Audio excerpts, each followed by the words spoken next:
Welcome to Zone In Sports, your favorite spot for real talk, bold takes, and everything in the zone when it comes to sports. From hard hitting analysis of the Miami Hurricanes football to the hottest stories across the sports world, we're bringing you that energy, passion, and a little bit of swagger, just like the U. So, whether you're tailgating in the Coral Gables or arguing in the group chats or just vibing in your way to work, buckle up. You're in the zone with your host, D. Hamp. Well. Mario strikes again. Cristobal has done it again. And you know, the funny part about this, I've been seeing the Florida State guys out there chirping, saying stuff like, oh, wait till we play you guys mid-season. This person is going to flip his commit. I've been seeing all the little sneak dissing going on out there. So we just gonna get in and talk about it. We're gonna talk about Nick No Cut Lennear. Now, before we get started on it, if you guys just coming up in here, hit that like button, subscribe to the channel if you haven't subscribed, and comment down in the comment box below. Also, if you're looking to purchase one of these shirts right here, hit that affiliate link. It's down in the description. Now let's get it rocking. We're going to talk about Mario first before we get into the Nick Lennear. And it was a lot of narratives going around if you've been rocking with the Canes for a while since Mario got there. And some of the narratives were there before he even got there. Losing recruits, South Florida. The pipeline had been broken. We can't get recruits out of South Florida. So we've been seeing this kind of going on for a while, and some of the narratives that's been spinning. And even some of the narratives is, well, we can get them, but can we develop them? A lot of the South Florida players that I've seen, in my opinion, are pretty much coming in developed day one. They need that push, but they're pretty fundamentally sound when they come in. And when you think about why some of the pipeline was broken, it had really nothing to do with Mario and a lot to do with the university. We won't get into that and all that stuff as some of the old coaches and things of that nature. You could put your thoughts on why the pipeline was broken in the chats. But Mario made it a point day one that he wanted to get that pipeline broken and that he wanted to keep these players home. And I'm not going to say it's been easy because it hasn't. You know, everybody know his first year there. I believe he was 5-7. A lot of coaching mistakes. And some recruits, decided that they didn't want to stay home. And I will put this out for a caveat. No matter what state you're in, your ultimate goal is try to keep your best players in your state. For instance, Cantwell left Missouri. Missouri was trying to keep him home. They couldn't keep him home. He wound up coming down to Coral Gables. I won't get into it. I'm going to do a video on my son out of East St. Louis that Miami issued a letter of trying to get him to commit. Sorry about that. And I'll be doing a video on that. And actually, I'll be going to check him out because he's playing over at East St. Louis. It's not too far from me. So I'll be checking that out. But in saying that, they locked up, for right now, Nick Lennear. And you can go back and watch a lot of the film on him. I watched what was out there and readily available. Man, the boy is a beast. I would play some of it, but I'm pretty sure a lot of you guys have seen it a lot already. If you tapped into the program and to the university, you know, or if you stay in South Beach, or you to watch them play. I believe he transferred to Carroll City this year, if I'm not mistaken. So guys to get a chance to check him out over there. Explosive route runner. Looks really really good. Plays with a chip on his shoulder too from the films that I saw, and I like that. I like that. Good speed, uh, deep ball ability, play both sides of the ball, which is a plus. I seen a play where he was going to blitz. He was on defense. He walked up in the box on a blitz, bailed out, probably ran about at least a good 30 yards back, tracked the ball and intercepted it. Those are intangibles and skills you can't just teach. Either you got it or you don't. And he seems like that one that has it. Some of his contested catches off the charts. Like I said, if you go pull his film up, you will see some of the catches that he's made. Uh, man, outstanding. It shows up at big moments. So it's a lot of intangibles that will fit well in Mario's system. So, what's the importance of keeping him home? I think that's the big question. And one, it was significant they signed him on Miami's 305 day. I think that right there was kind of putting college football on notice that you're not just going to walk into the backyard and just pilfer this talent up out of South Florida, which is a good thing. It's a good thing for the University of Miami. It's a good thing for all of the state, whether it's Florida State, whether it's Florida, USF, is to try to keep that talent locked into the state. And when you start seeing your big time guys stay home in their state, it actually makes for really, really good football. So, like I say, over the years, you start seeing a lot of the narratives come out, whether our big time talent from the state of Florida goes to the SEC or recently to Ohio State. That's been a narrative out there. And I'm not even going to say it's a narrative because it's actually pretty true. you know, um, a lot of people remember they were trying to lock down Calvin Russell. I believe, yeah, Calvin Russell. They went to Syracuse, and a lot of fans was upset that he didn't stay at home. Some was like, hey, you wish him well. You can't fault a kid for making this decision. But there's some ones out there that really hurt the fan base and the state of Florida that wind up leaving. I remember, and I wish I could have found footage of when Jeremiah Smith left and went to Ohio State. You know, I don't know how you guys felt about it, but I know it upset a lot of people. Some, again, wished them well. Some was okay with them leaving, but for the most part, I think a lot of people were upset about it. But you look at Jeremiah Smith, his first year, 2024, 76 receptions, 1,315 yards, 15 touchdowns.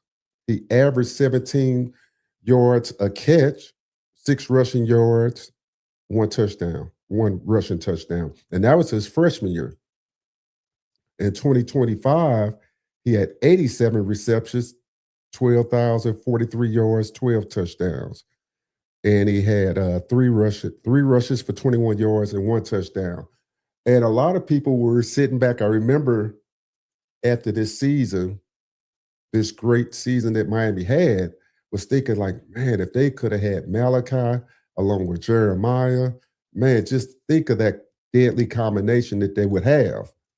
But if it was a fifth, of course we all be drunk. But hey, it is what it is.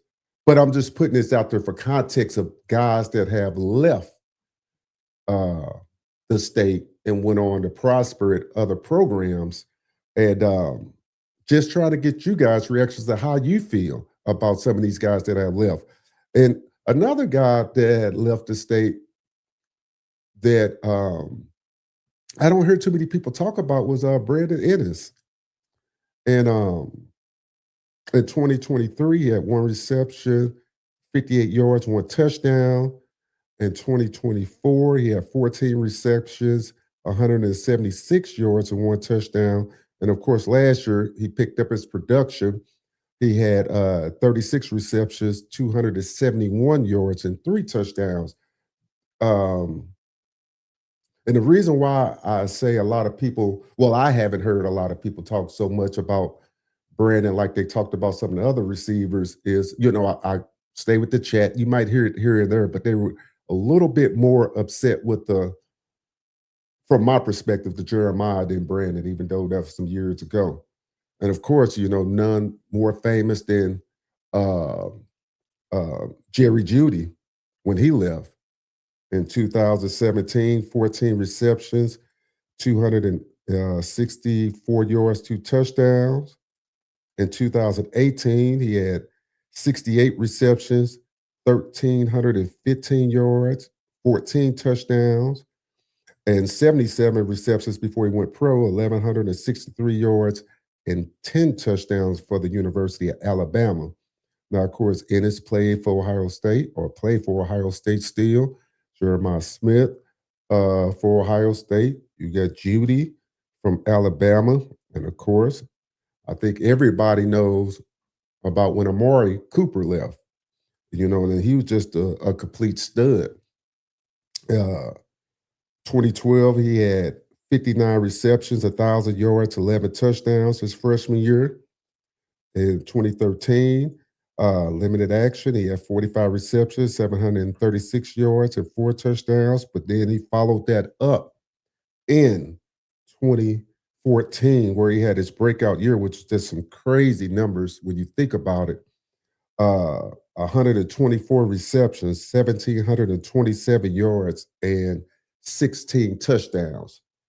I say all that to say this. I say all of that to say this is that it's a lot of skilled talent coming out that the southern part of the state.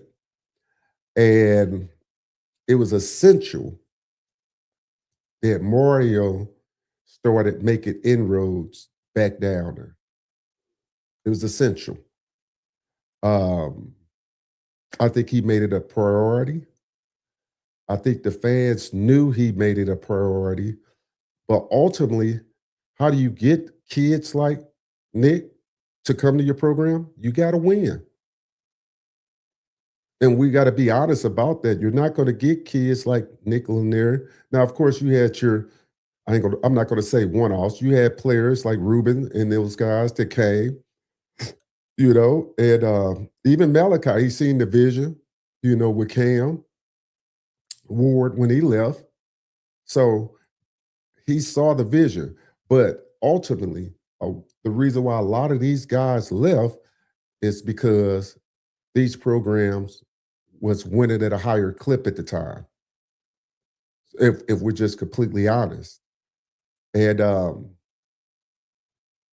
sometimes you need to get that guy back in your program that knows your culture, that understands the layout, and can talk to kids on their level, or have surrogates that could go out and talk to these kids on a level. You have surrogates that piped in with some of the high school talent.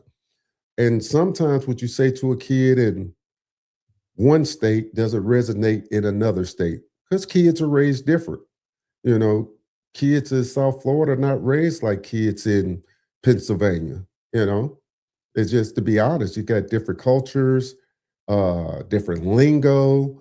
A lot of things are different. So you need guys that could talk to these kids no matter where they're from and where they grew up at. And the ultimate goal, of course, is to play football, but a lot of times just being comfortable. Some of these guys left the state because other coaches, whether it's the receiving coach at Ohio State, which we talked about, made the kids feel comfortable. It's very hard to go thousands of miles away from home to play a sport. I mean, some of the guys, I don't know if any of you guys played any college sports, whether it's football, basketball, wrestling, or whatever, but it's I'm not going to say it's different now because they have a lot of traveling teams now in high school. When I came up, it wasn't a lot of traveling teams, but when we were in college, you hit the road and sometimes you go on a day or two, traveling. And it's a little bit different when you're a young kid and then you ask that young kid to play a sport and be academically engaged and these thousands of 500 yards away. That's a tough. So that's why it's important to have a good program in your state to keep your kids at home where they're not taking that risk, where they can feel more comfortable. Put a good program around them. Put people in there that they believe in, that can trust in, because trust is the ultimate factor. You know, again, my man that went to Syracuse, they said he had a strong bond with the coaching staff there. That means something. Does it mean more to have that strong bond and to stay in your city? I'm not here to debate that because everybody has to make their choices on their own merit. You know, your parents have to make choices, help you make choices to put you in a good situation to succeed in this short span you have called football. Uh, Especially when you're an elite talent. I will caveat it by saying that because what happens is you're dealing with, I always call the 1% of football. Not all these guys that's getting recruited uh, have a high upside, just to be honest. That's why you have your 5 stars. That's why you have your 4 stars, your 3 stars, and so on. And it's not to get in the debate about whether a 3 star could be a 5 star, but you guys know what I mean out there. It's the 1%, and those guys are coveted highly. And when you have 5 stars in your state, it's essential to keep those guys in your state and try to pilfer from other states, if you can. When you see Mario come up and get Cantwell, that was a big, big push. He was wanted by the best of the best. He was wanted by Ohio State. He was wanted by Georgia. He was wanted by Alabama. But again, winning, seeing what Mariball and Cristobal were doing in the trenches was something that appealed to him. The coaching style appealed to him. Uh, I don't know too much about his finances, but it didn't seem like he needed the money per se. Everybody likes money, but I don't think the family is poor per se. I know the vicinity where Cantwell stays at, it is definitely not an impoverished community. So it's saying that. Um, so it's a lot of factors to go in that. So getting back to Nick, it was just really refreshing to see that he wanted to stay home and play for the University of Miami. That was just refreshing. And I think a lot of it, I don't know for sure. Some of you guys might be more tapped in than me on that situation. But, I think with the way the program is trending, I think with Miami's ability to let younger guys play early, if you are proven and you show that you are proven, you can get some playing time. And if you work hard, and ultimately, if you're a receiver, you got to block. You're not going to get on the field in Miami system if you're not a good blocker. So we could just be honest with that. So, I mean, you might get a look click, but, you know, it's going to be limited. You're going to have to get out there and put your hat on somebody. So it's going to be interesting if everything holds up because we know how this kind of goes. We've been down this road before and not trying to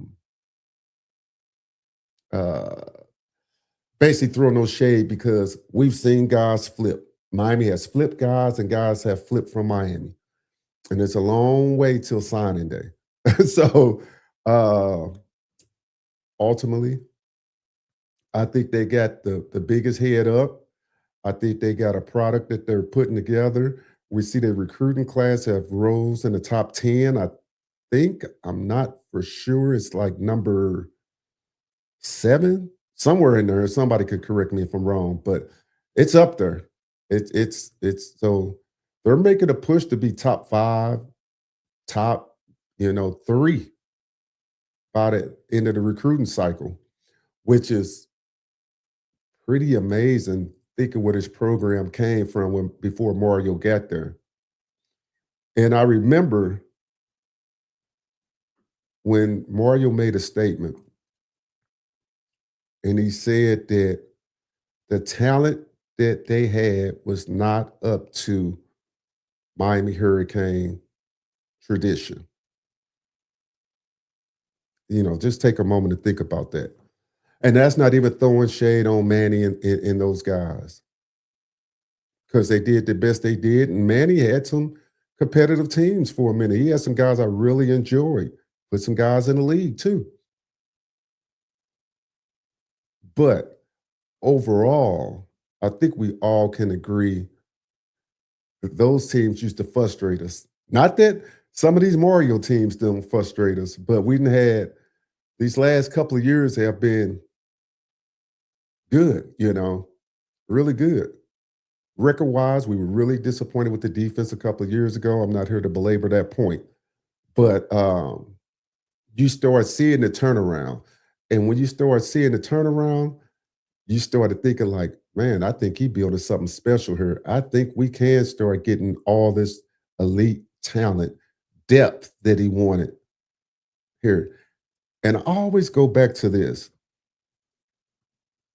I remember when they played Florida State 2 years ago. Yeah, 2 years ago when Cam was there. And I remember going into the halftime, or them going into the halftime, University of Miami, and they was putting the butt whooping on them. And I remember, like after the game, they was walking over and they was telling those recruits, if you want to win, come to the University of Miami. If you want to win, come to the University of Miami. And right there, I started thinking, man, this is really a culture shift going on. They out here putting belt the ass and putting college football on notice. Like, hey, we here. And right there, I started saying, like, okay, they got some dog, they got more than one dog. That was the thing when you thought of some of the other teams. They had a few dogs and some good players. But when you looked at that team this past season, man, Blade, Bolton, Mesidor, Bain, Keontae, just going on, Frederic, you know, you start going down and you like, man, this team was full of dogs, full of them. And that's where the older generation Kane fans or was trying to tell the newer generation of Canes fans is that what we were used to was when you look up and down that line, whether it's offense, defense, whatever, you had dogs at every position. And just to be honest, we couldn't say that in the past. You had a few, but you had way more wasn't dogs than was dogs, if we're going to be honest. Not saying they weren't good players, because a lot of them was. But when you looked at the team this year,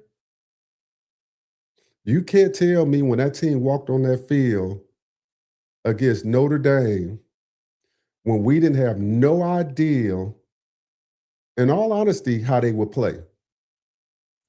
We thought they would be good, but we didn't know how good they were going to be. And you seen that first half, and you seen that defense flying around. You seen that offensive line blowing holes, protected Carson.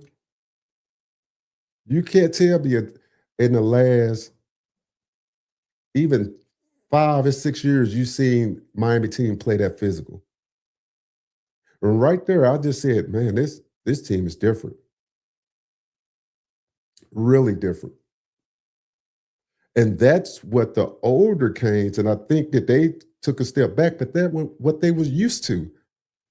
They was used to people dominating at every position on their team. And how do you get back to that? You got to have a coach that believes in physicality. You got to demand stuff from your players, whether you're a skilled player, a lineman, your coaching staff, from top to bottom. And they were built inside out. I remember Bigger Than E and I were having conversations, and a lot of guys wasn't happy with the transfer portal and how things were going and how they were bringing guys in. And we were just like, be patient, man. If he says that he doesn't have the players that he could build around, he got to start bringing them in. And ultimately, that never will go down once he gets the players in that he wants. And you started seeing creeping down every year. Now, I don't know this year if it might be one or two higher than last year, but I'm not for sure. I don't have the numbers in front of me, so I don't want to put that information out there. But in saying that, the physicality is what brought this team to where it's at now. So I just really think that when you start winning, you start breeding a culture. But it starts with physicality. I'm gonna put this up on the stage from Gio. What's up, Gio? What's up, OG K's out there? It says the thing about this year was our offensive line couldn't really put teams away. We dominated time of possessions, but the scoreboard wasn't reflecting the outcome. We wasn't explosive enough. Hopefully that would change last year.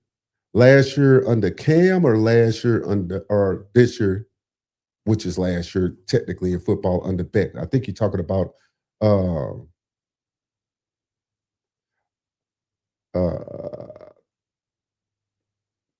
uh, this year. Yeah, yeah, I can see what you're saying there, because I think that for his guys out there, that's what he's saying. He's saying that this year they couldn't put teams away, and they dominated in the time of possession. And thinking back on this season, there's no reason that they couldn't. Even though they wasn't explosive, it just seems like they should have been able to do what they did in the second half of the season. Where they were really just going in and just dominating people. Um, I'm not going to get into the schematics, but we all agree a lot of stuff happened in that first half of the season under Shannon that a lot of guys were upset about, a lot of his play calling, being really conservative. I think a lot of stuff swung back around, and we understood why you had to be physical and run the ball, because of my personal opinion is that when you get into the college football playoffs, NFL playoffs, any kind of playoffs, you got to be able to run the ball.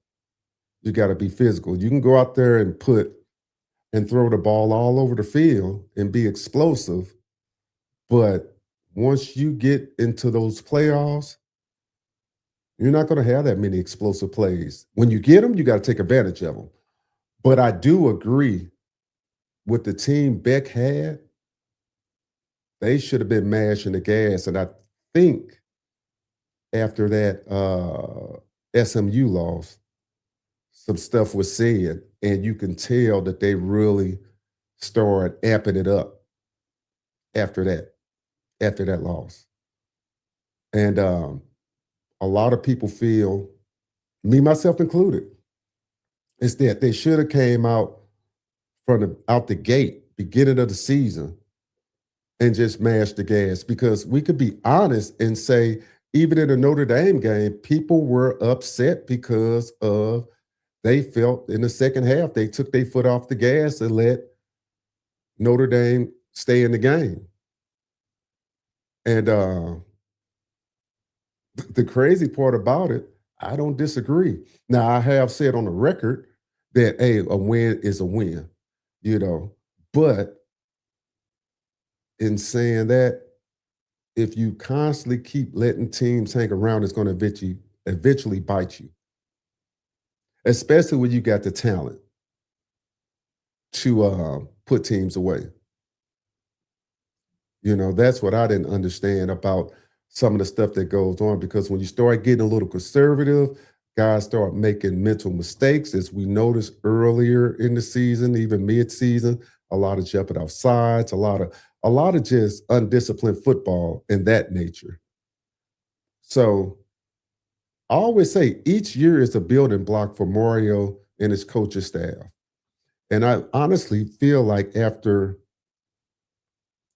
the loss in the college football championship, it's another thing that they learned, and it everything you just learn every step of the way, kind of like how Indiana learned when they made the playoffs and things of that nature. So it's crazy when you think about it. They should have been way more explosive than what they were. It says Notre Dame, we dominated. Florida, we dominated. SMU, we dominated. FSU, we let them get close. We really dominated. Ole Miss, we dominated. All those guys, we dominated time of possession. We have to clean it up. Yeah, the crazy part about those games is, again, like I said, it was like they just took their foot off the gas. It's like they got up in those games. And it's like, man, what the heck is going on with y'all? Like, come on, man. Just silly. You usually don't want to have a pattern of having great time of possession and you can't put teams away. This ain't the NFL when you win by 3-7. They should have been, a lot of these guys should have been 17 and up, in all honesty, winning by 17 and up. But in some of those games, even like the Louisville game, turnovers, I think I made a video on how they had, what, 5 turnovers in that game, I believe, 4 or 5, I believe, and still only lost the game by under a touchdown. What, they lose by 3 or something like that? It was a loss, but that just lets you know how dominant that team was, that you could, if you told me that any team would turn the ball over that many times and don't get blown out, I'll call you a lie. But they had so much talent that they could turn the ball over and still almost win the game. But that's fool's gold. That's what I say. They got to clean that up. Um, Hopefully, we don't know for sure. Uh, with the offensive line coming in, you got to have them gel. You can get up and you're not making some of these penalties, you know, and a lot of it is just locking in.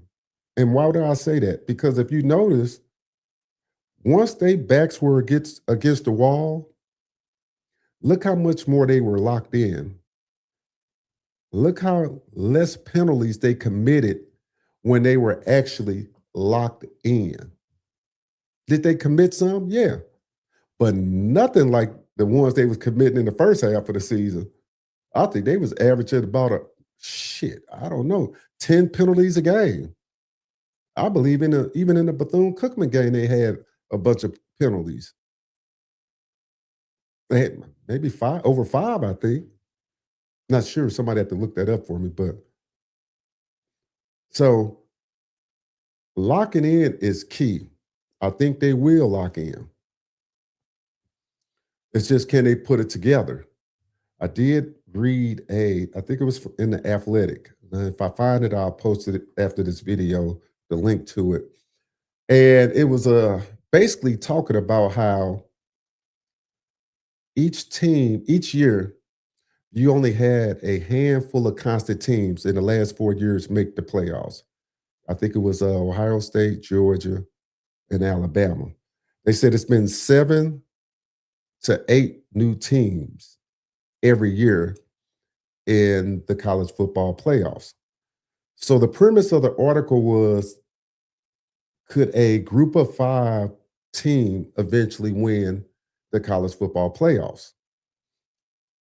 And I'll just paraphrase it all, but The guy said, yeah, eventually. But it was talking, once they started getting into the nuts and bolts of the article, it basically said who did they would believe more that wouldn't make the playoffs this year than this year, rather.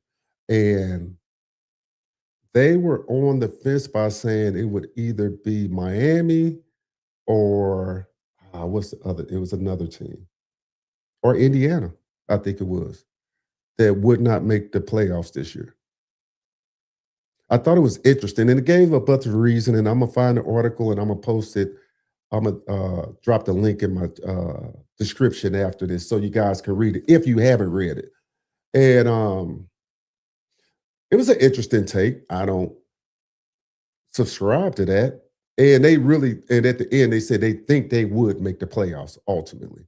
But if they had to say out of the 8 teams that were left, besides the 4 that always makes, they probably said Miami. And they piggybacked on that premise because they had last year the same person, and he was transparent. He had Clemson, Notre Dame, uh, try to think who else he had in the article making the playoffs. And of course they didn't. And he kind of chuckled at himself by saying, well, hey, I was wrong because I had Clemson and I had Notre Dame and had somebody else and they didn't make it either. So what good is my opinion? So he kind of was kind of chuckling about it, but at the end. But that just tells you how volatile each season can be and how things can change from season to season. Unless, and I say this, unless you are elite, because Ohio State makes it every year. Georgia makes it every year. I know we're going to say Alabama might have had, how we feel about them and stuff. And they definitely not the team that we've seen over the last decade or so, ever since Nick Saban left. So, um, but they have made it the last 4 years.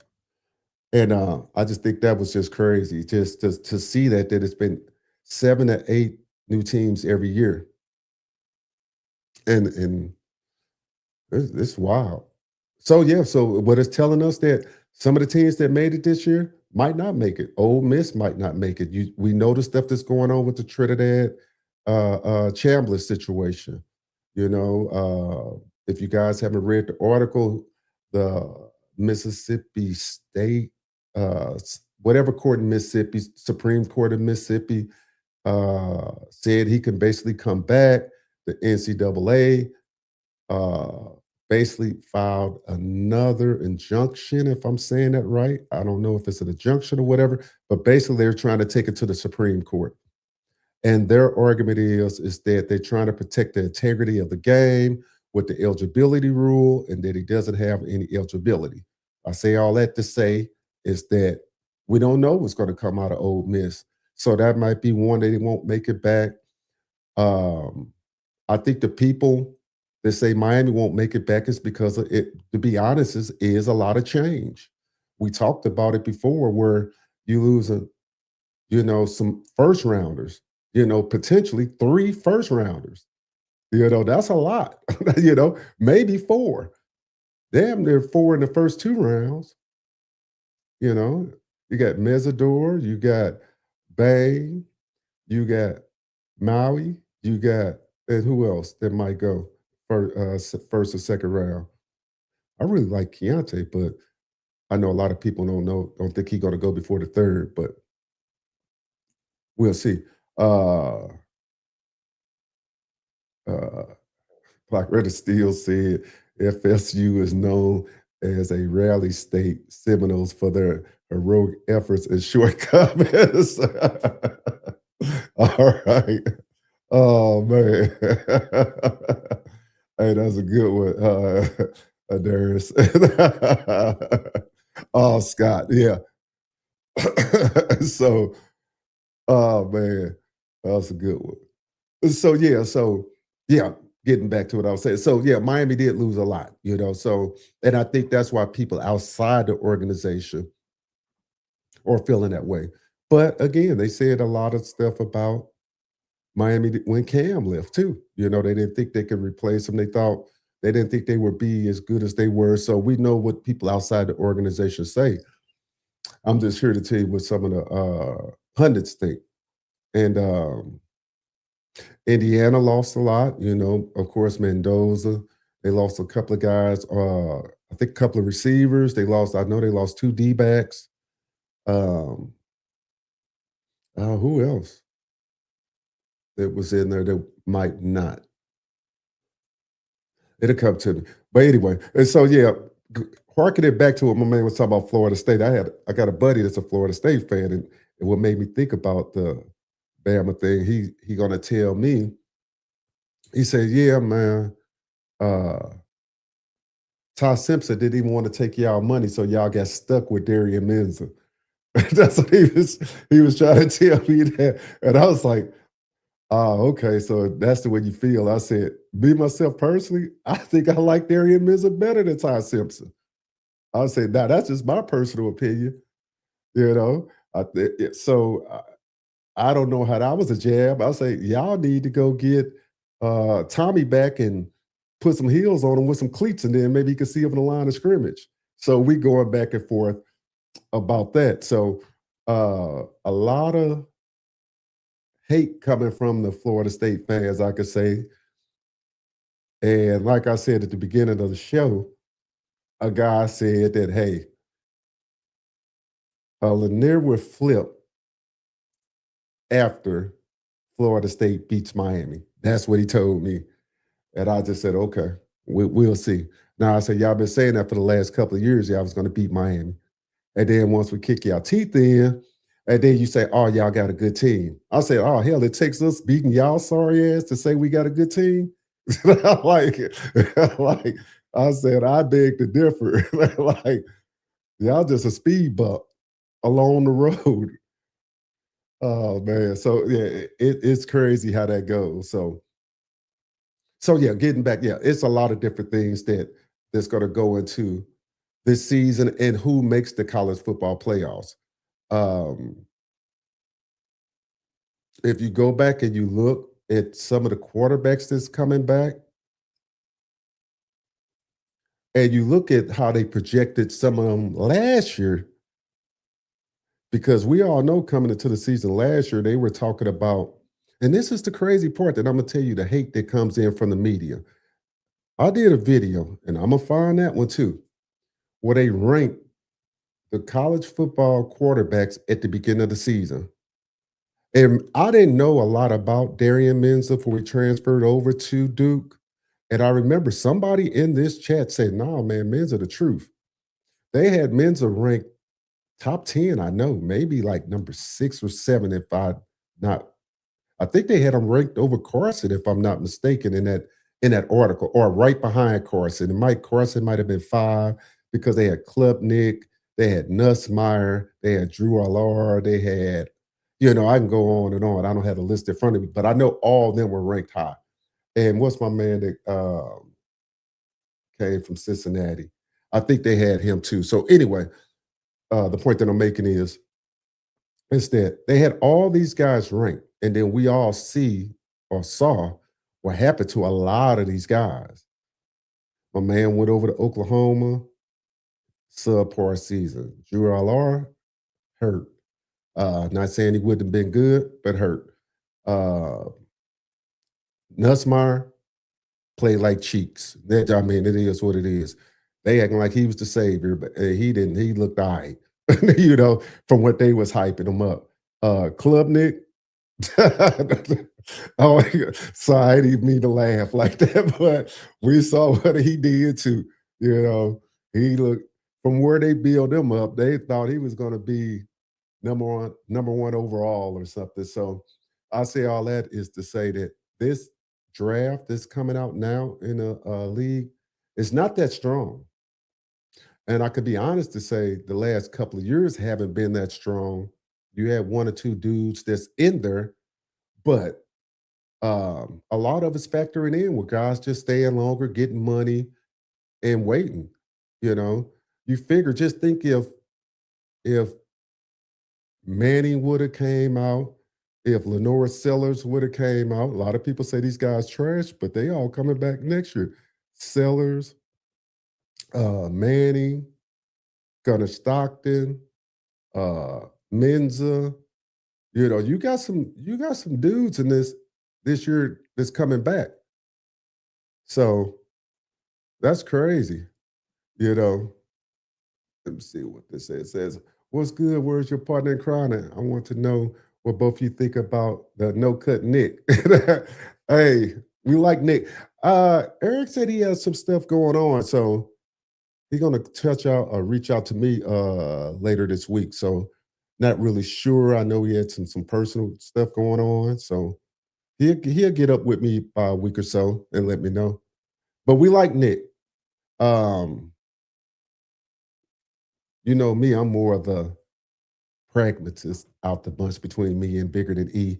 So you know me, I'm more like, hey, I got to see what you do on the field once you get up to this level. I'm just being honest, you know. So never been a homer, never been none of that. It all boils down to what can you do on the field. I can respect every level a person played at. I can respect your high school level. I can respect your college level. But then when you get to the NFL or the NBA, then it's you got to earn your respect a whole different way. So I've seen what he did in in high school. Looks really impressive. I think he, like I say, he can be that dude, you know. But we have to see when he gets there, you know. And to be honest, just to be honest with you, you know, I like it's going to be like the same thing with Malachi. You will start hearing a lot of stuff come out when he get into a spring camp, and that's kind of let you know how they really feeling about you. And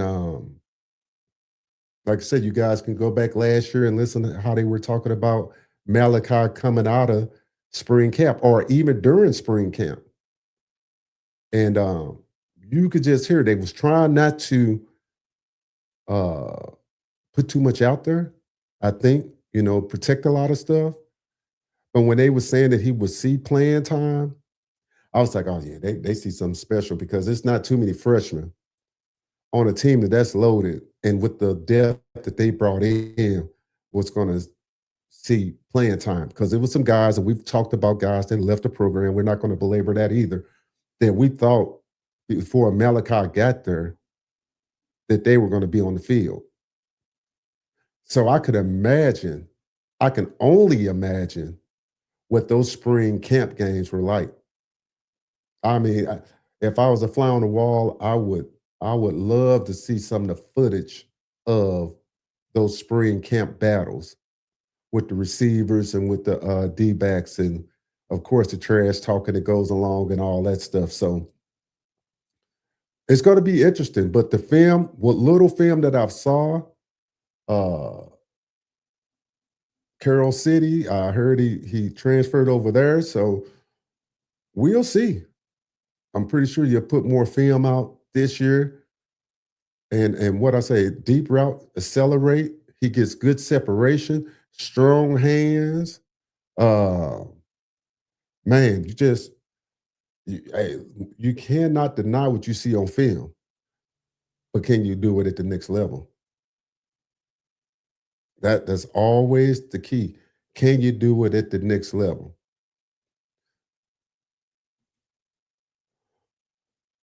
What's up, Stringfellow? We just chilling over here, man. We popping our stuff about Nick No Cut Lanier, man. We trying to keep this going for the University of Miami. They got a good thing going. And the crazy part about it is that when we look out here and we went over some of the players that had escaped the program. And matter of fact, isn't American Heritage playing? I think American Heritage is playing. Not that he goes there Lanier anymore. He go to Carroll City, but and what made me think about American Heritage, they playing East St. Louis this year. So I don't know where that game is going to be played at. Somebody needs to let me know because if American Heritage plays East St. Louis here at East St. Louis, I would probably be at that game. And the reason why is because, like I said, Miami offered a commitment to that running back. Uh, what's his name? Oh, damn, it's on the tip of my tongue too. God dog it. Yep, yeah, Bryson Cook. Yeah, he came from Texas, I believe. I remember when I got a lot of guys tapped into the uh, East St. Louis program, and I remember before he transferred over there last year, a lot of guys were saying, "Man, they got this big dog out of DeSoto, Texas, man." And I'm like, "Well, what the hell he leaving DeSoto, Texas for?" And he was like, "Man, just stuff going on. I'm not going to put a lot of stuff out here on the internet." But anyway, he transferred over there. So I was like, "Oh, okay, well, shit. I'm gonna have to go check him out." And I did see him play in the championship game that they lost to a team up closer to Chicago. I forgot the name of the team right now. And it was horrible conditions. I think it was sleeting or something. It was bad conditions out there, and it was super cold. It probably was 0 degrees. But man, that's a big boy. That's a big boy there. So yeah, if when they play, I don't know where they're playing at right now. I have to look at their schedule. I think it's some kind of. Oh, I just have to go back and look because off the top of my head, I don't know. But anyway, I would love to go see them play. I'm gonna go see them play, even if they don't play American Heritage. I'm just gonna make the drive over there and watch them just to see, and then maybe they can. If Mario can get some footing, because I heard right now it's Mizzou, it's Illinois, a couple other teams in there that's in that mix, but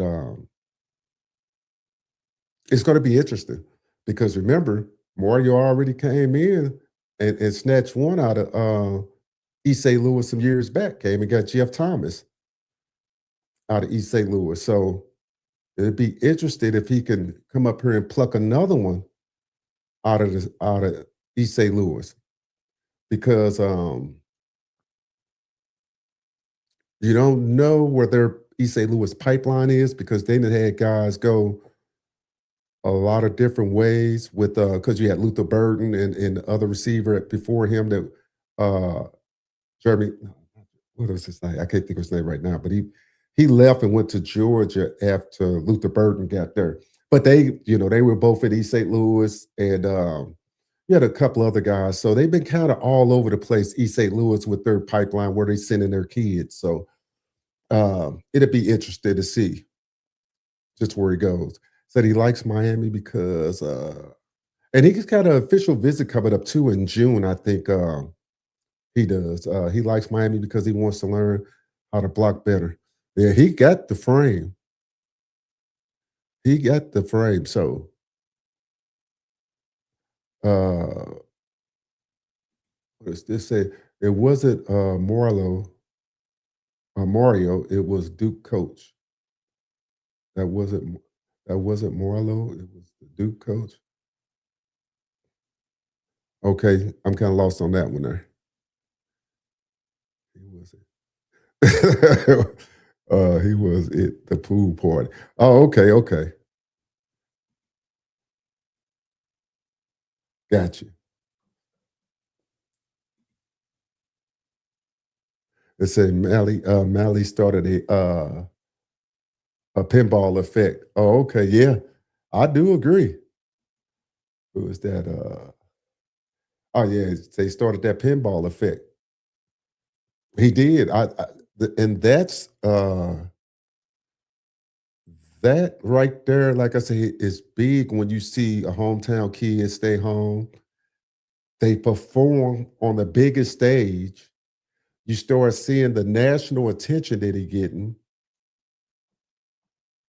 you know, and you from that state, you thinking like, well, I could be the next Mally. I done seen commercials and I done seen things where he's showing up at basketball games and stuff, and shit, he like a rock star now, you know, and that's got to feel good, I mean, to be a hometown guy getting that type of love. So okay, I got you. Now he said it was Duke coach that got Jeff Thomas to Miami. Got you, got you, got you. Got you.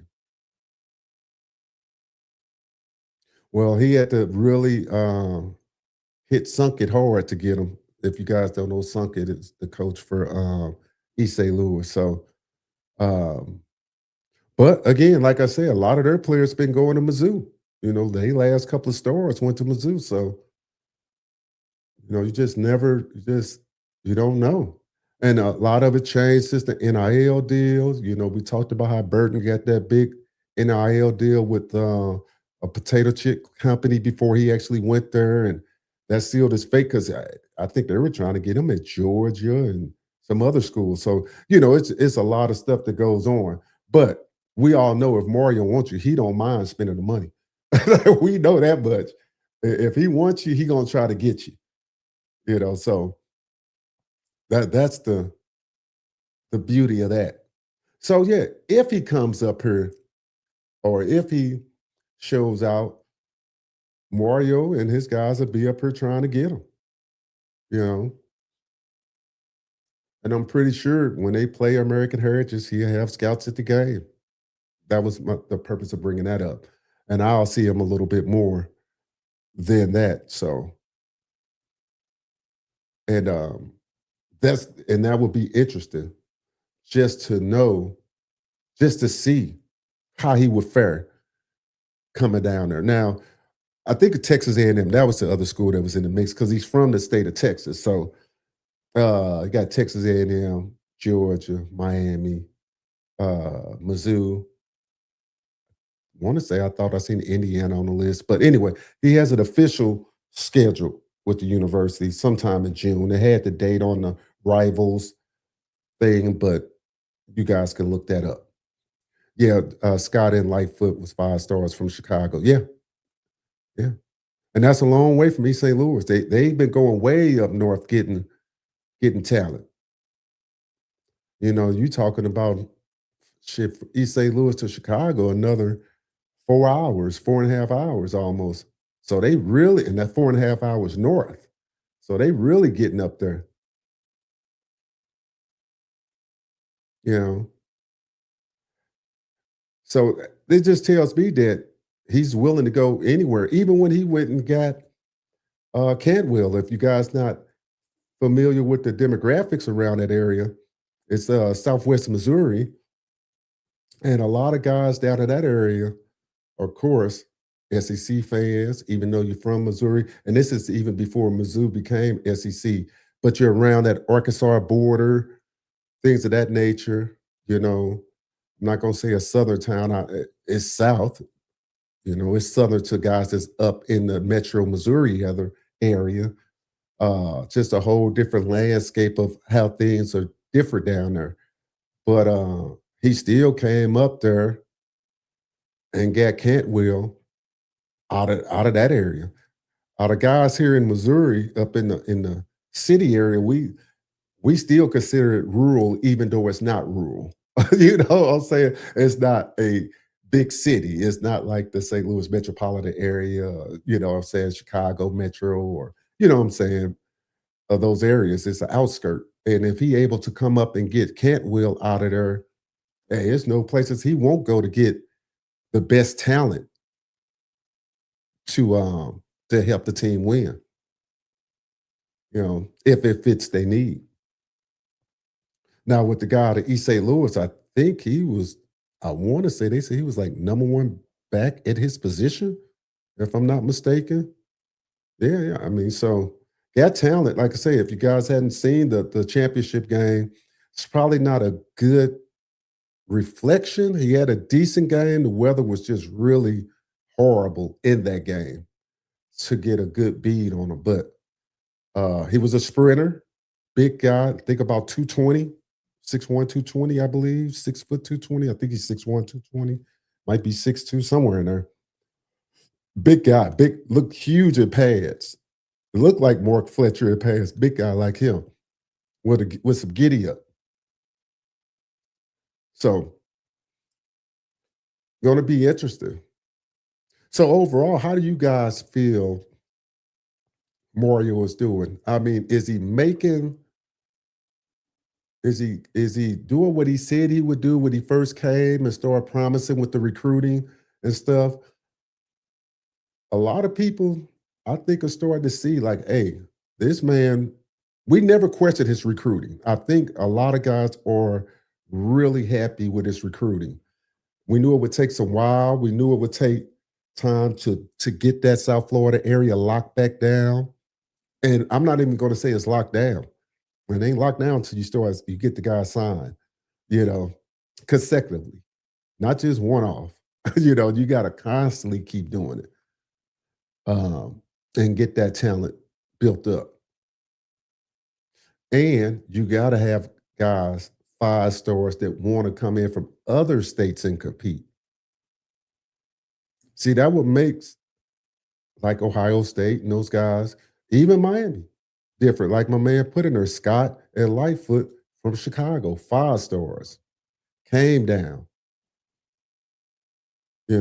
You need those guys from other states, just 5 stars, maybe. And I'm not even going to just pigeonhole and say linemen because these other states got backs and running backs and wide receivers that can get it too. You just got to be able to diagnose it and see it. Like I'm really excited to see Spatford, I think that's his name, out of Cali. See what he could do. I watched a lot of film on him, just ready to see when he gets these pads on, what could he do? We know Cali got a rich history behind receivers too, so you got to go get them where they at. You know, Missouri done had a couple of guys come out of, of course they got Love, they had Zeke, that came out of the Metro St. Louis area. They didn't have some guys that can going back in the '80s that can hold their own too. You just got to find them. So it's just weird. It's a good thing to be a Hurricane fan right now. It's a good thing going into this recruiting. It's a good thing when we start thinking about spring coming up and some of the battles. We talked about some of the best battles that people want to see. And I always said I'm ready to see that battle for the second string quarterback. I don't know what battles you guys want to see, but I'm ready to see that. I'm ready to see if Nickel ready to step up and do what he got to do.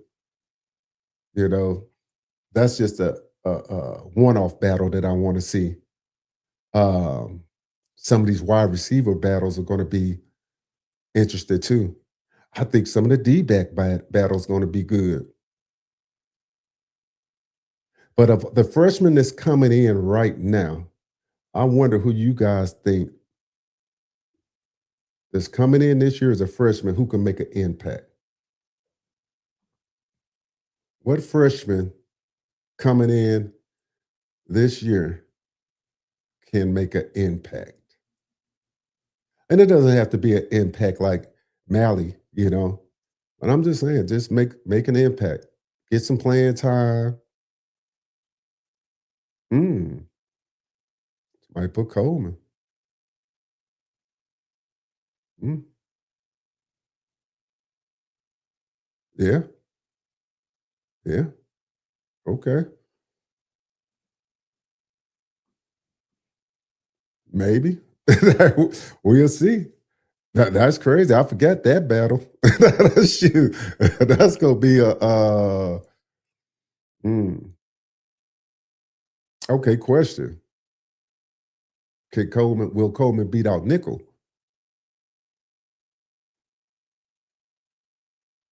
That's gonna be interesting. I don't know. Blunt, Wilson, 5 stars from Florida, and Hayden.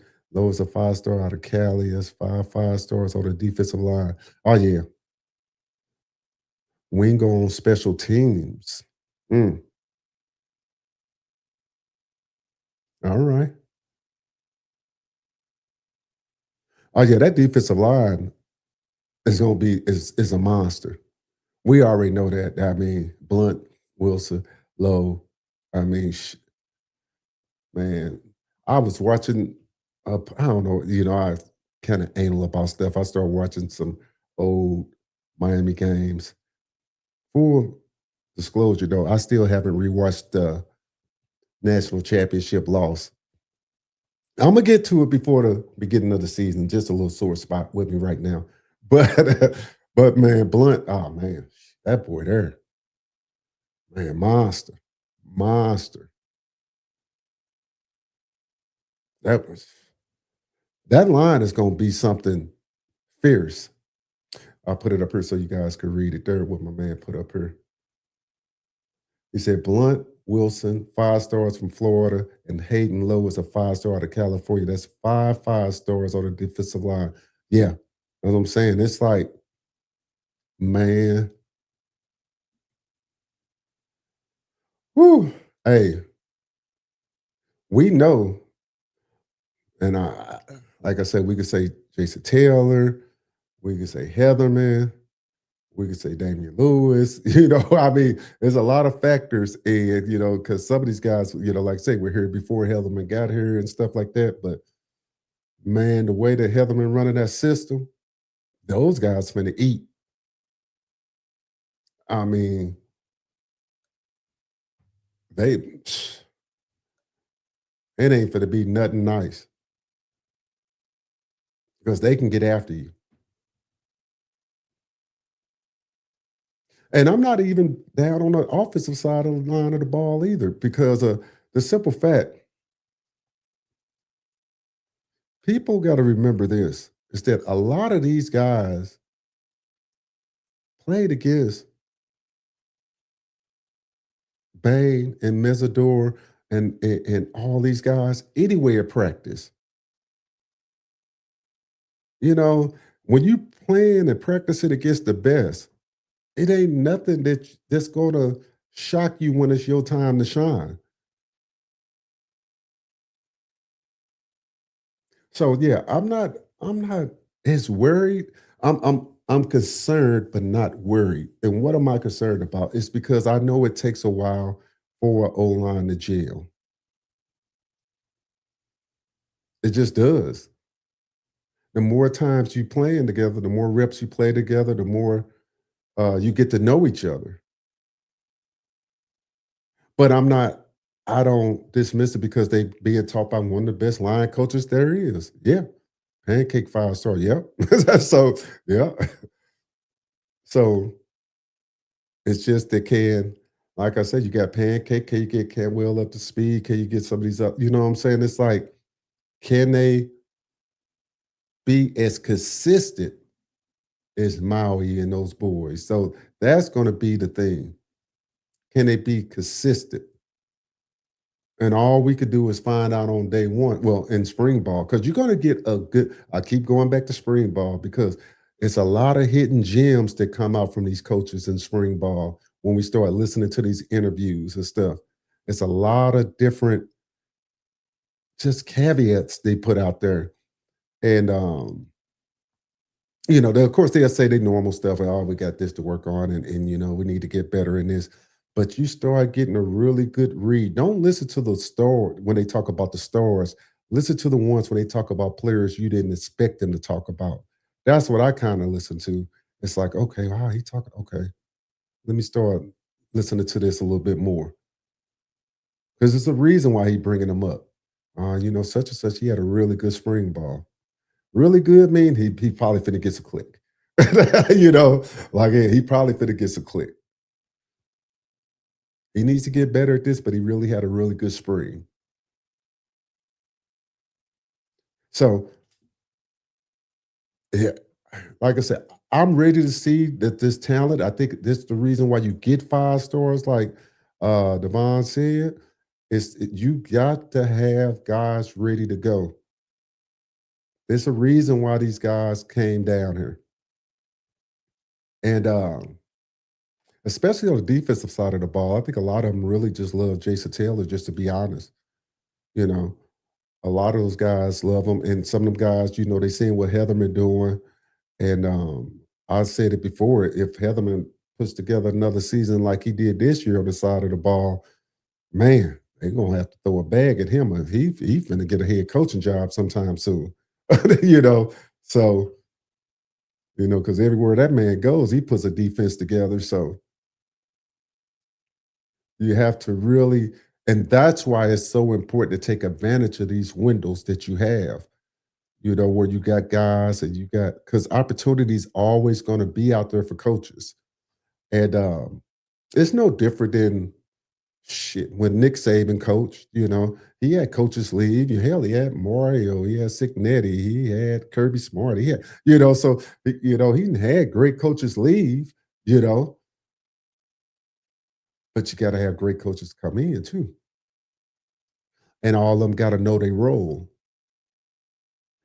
You know, there's no reason why people around here knows that Mario is probably one of the best recruiters, probably in the game right now. You know, and that goes a long way. And he gets guys that can recruit their position. So it's good. I'm excited. I'm excited for Nick to see what he could do next year. I'm actually excited, like Devon said, with Darion Coleman. I just forgot. You know, it's so many interesting battles that could happen this year. And it's going to be even a running back room. That's going to be interesting. That's going to be fascinating to see the battles that go on, you know, for, we'll say, number one spot,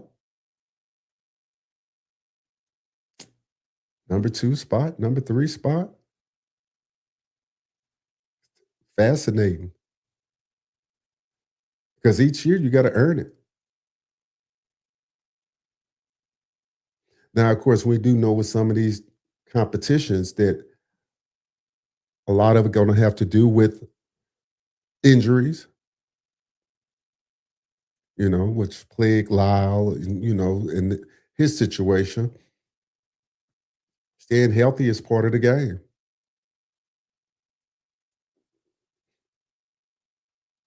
You know, is anybody going to knock Marty Brown out of that possession, third down, good hands receiving third back? Is Elijah Lofton going to step up and have a better year than what he had last year?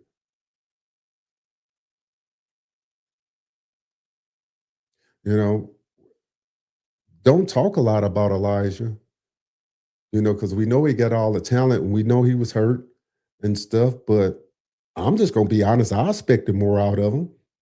I remember before the season started last year coming in, and we was like, yeah, he the Swiss Army knife. He does everything. He lines up in the backfield. He catches the ball out the backfield. He can line up and do this and that. Well, hell, that turned out to be Malachi. like what happened here? Like something happened along the way. I don't know, but oh man, it's just crazy how things could turn on the blink of a dime in football before a game is even played. Now, if I'm wrong, you guys could tell me, but that was the narrative coming out that he was just going to play all over the field. Yeah. Riley Williams was a good at tight end. Yeah. So, yeah, I don't, and the crazy part, I don't know. I don't know what happened to Elijah. I just didn't see I expected more out of him. And I'm gonna be honest with you guys, I got to go back and watch a little bit more film of the games and focus more because I could be missing stuff. And I don't like to unfairly just criticize anybody without even just going back and watching a lot of film. But it's not a lot of games that uh uh really stood out. Just I don't know. Just I can't think of just a game. Can you guys think of a game where I'm talking about last year when he played with Carson. That he just beasted in Elijah Lofton.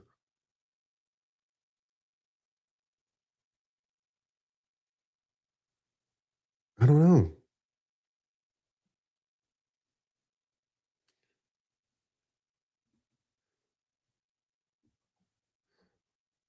So, Riley Williams on his head, third team in 3 years. Just like,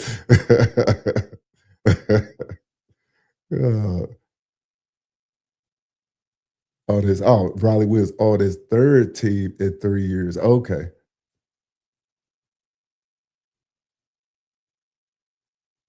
Yeah, true.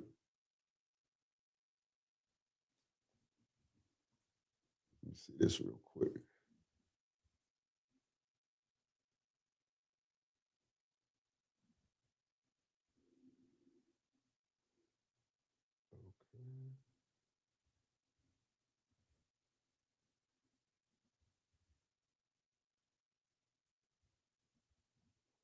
All right,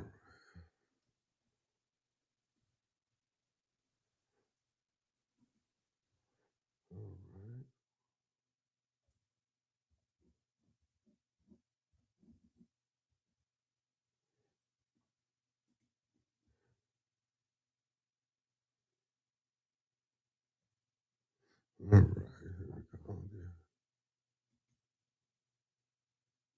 All right, back there.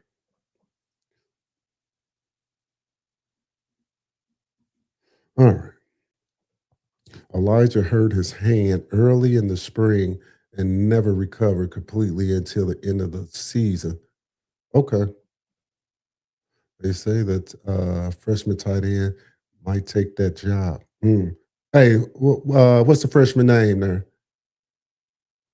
Off the top of my head, I don't know right now. I don't have the roster in front of me. Hey, Jamaica, what was the injury to Elijah's hand? Too. And see, this is one thing that even though I don't know what the injury was, I have to go back and look at that too. But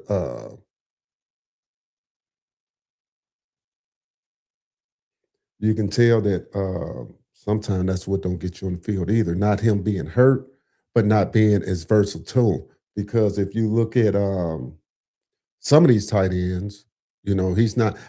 Elijah's not the prototypical tight end uh,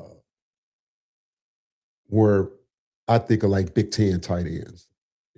Like my man that came out of Penn State, that played with the Colts, and my guy that came out of Michigan. These guys, block, catch, and I'm not saying Elijah is a bad blocker, I say, because you're not going to get on the field with Mario being a bad blocker, but he doesn't take me as a guy that goes out there and just pancake guys. Big physical lineup in the three technique, get down and just blow guys out. He's more of a skill type of tight end. There's nothing wrong with that. Shoulder injuries, that affects blocking. True, true. And like I said, I say all this to say it's not to get down on Elijah. I'm just saying I could remember a game this year, and I knew it had to be something because of all the praise he got at the beginning of the season, and what we were looking or expecting out of him this year, because we expected so much more out of him this season, and let's be honest, we didn't see it, and it could, due to injury. All right, well, he was injured. You can't perform if you're not injured. But again, like I say, we expect more out of him this season. So hopefully he can stay healthy and show the world and show people the reason why they thought you was going to be a first round draft pick. Because in saying that, they could have used that mismatch. Big tight end that can catch the ball, stretch the field.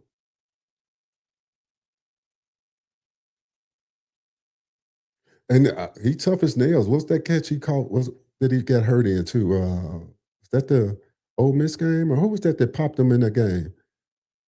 Texas A&M game, whatever game it was. I was like, good lord, boy. He took that hit, boy. I was like, Jesus Christ. Held on to the ball, and they said he was coughing up blood or whatever. I was like, Jesus. So you can't fault the man's toughness or doubt his toughness. I mean, jeez. So hopefully, rest up, man, get your butt back on the field, and then come show these people who you are. Because, like I said, you got too much talent, and sometimes it takes just getting healthy. I just hope Lyle does the same thing. We know what happens. Bain went through that 2 years ago. Remember, he got hurt, and then he didn't have a chance to really do nothing that year. And then, of course, came back this season, just passed, and just had a monster season. You know, I remember 2 years ago when he did get hurt, and I was having the same conversation. And then I remember he getting hurt in that. I think he got hurt in that Florida game, didn't he? I think he might have did. And then, it was just kind of on and off. They kept saying it was a soft tissue injury. I do remember that. Um, and they just never really had the production that he wanted to have. And it was due to injury. But then he wound up getting healthy. And you see what happened this year when he was healthy. I hope that's the same thing for Elijah. I hope that last year he was just injury, just a little injury prone. He just never really got fully healed. Uh, and he's going to come back this year and be ready. All right, we got two people. Somebody say the Ole Miss game. Somebody say the Ohio State game. What game did he take that damn hit in? I think it was the Ohio State game, wasn't it? I think it was. Yeah, because they was crack-a-lacking in that Ohio State game. That shit. They was super crack-a-lacking in that game. Say the tight end, Gavin Mueller, said he can line up all over the field and run like a wideout. Oh yeah,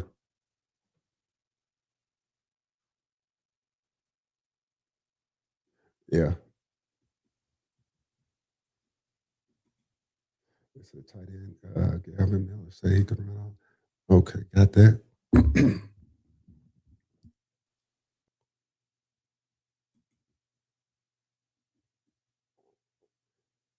Yeah, I think it was the Ole Miss game. So yeah, we know that guys when they get dinged up and like I said, they can't perform at their best. So like I say, again, we just looking for him to get healthy, do his thing, and come back and be stronger than he was before. So I was wondering this. We got guys that have committed. We got that played this year out of South Florida. You got Malachi. We know we're going to have him for a couple more years, unless he just, a couple more years, because yeah, you can't leave until you're sophomore, junior. You're going to have Lanier. You got Darion Coleman coming in, this quarterback. You got, man, you got the potential of really having some special guys on this team. And nobody answered the question, is Coleman gonna beat out Nickel this year? Or will Coleman redshirt? I'm ready to see that. I'm ready to see that too. I like I said, when I thought of battles, I didn't even think of that one. I did hear they was trying to put some weight on him, get him a little bit more. Once he get into the program, like we said last year, they'll get him up, get his weight up.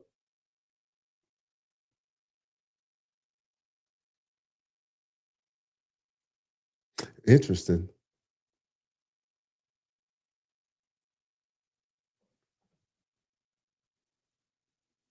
Judd, I mean, what's going to happen with Judd Anderson? Is he going to beat both of them out?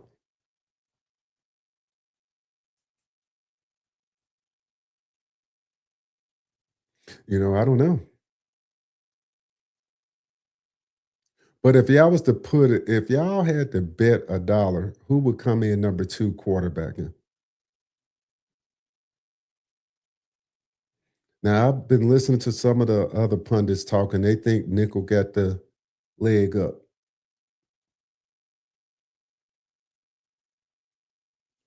So I don't know. Right now I'm a lean towards Nickel, Judd then Nickel, rather, right now, until I start hearing some of the little tea leaves come out of camp. So I mean, I'm not really sure. So, but I mean, if I had to guess, I'm probably gonna say just with familiarity, probably Judd. I always have to ask myself this: if Menza went down and had to go down for a half, who would I want in the game? Because I keep going back. I mean, unless it's a game they blowing out, you can't have any hiccups in the new football era. You got to have basically a perfect season, and like we talked about earlier, this team is going to have to come out and be all gas, no break it from the beginning of the season. They keep be coming around, keep letting teams stay in the game, and having that mentality, which I always say I was like that. A win is a win. Look, you got admirations of being national champions. Well, damn it, you got to play like it every week. You want to be a national champion, you got to play like it every week. You got to go out here. You got to bully teams, and you got to put your foot on their neck. I'm just going to be honest. And when your backups come in, they got to do the same damn thing too. If you want to be a national championship caliber team.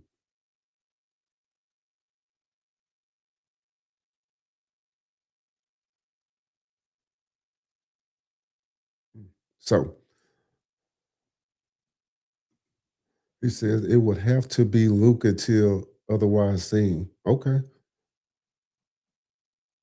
Luke over Judd. Everybody else Luke over Judd. So going back to what we said, that's the only more disappointing part of this season. Is kind of what somebody said. I can't think who said it earlier in the chat. Is that we just played too many close games to have the talent that we had. It was several games that we could look down the schedule that there's no way these games shouldn't have been as close as they were.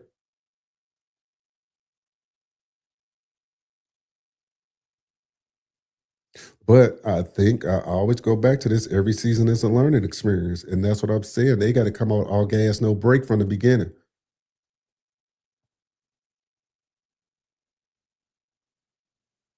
They got to come out against who they play. Stanford, first game of the season at Stanford. So they got to go out to the West Coast, all business, and beat the dog dookie out of their butt. Shoot. Now we know those first games of the year, how they go. You try to work out some stuff and things of that nature. But I will say this: Mario's been good in those, early games.